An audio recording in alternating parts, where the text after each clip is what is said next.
Yebo. Alright, hayi njalo ajik manje.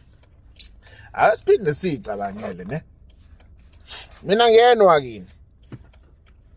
Ngoba ngayena wakini into yakini angeke mfethu ngize ngingene ekujuleni kwayo. Yayizwa leyo nto. Kodwa-ke asike sikhulume ngelanguage. Yabona bakuthiwa isiZulu asitolikwa. Awucabange-ke uwedwa ebese uhamba uyobuza kuphi emsamo wakho. Zicabangele nje lapho uwedwa. Uma ngithi ngizokuyisa kaGoqanyawo. Ikuphi la omele uye khona ekuzofika ekugoqwe khona unyawo. Izisho nezaga. Think. Okusho ukuthi ngale lapha ya inyawo ziyagoqwa uma kwenze njani.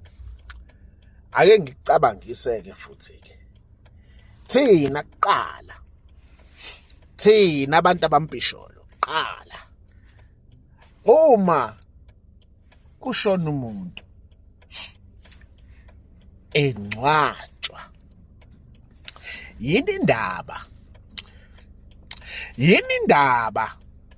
isikhathi engcwatshwa wayengcwatshwa ehleli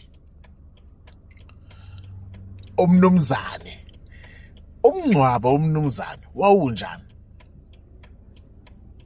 Umngcwabo womfana lenja le eshona ingaganiwe lenja le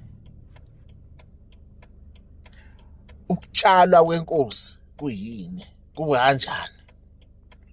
Yabo imibuzo emali ibuze emsamo wakho niphile njalo niyazi.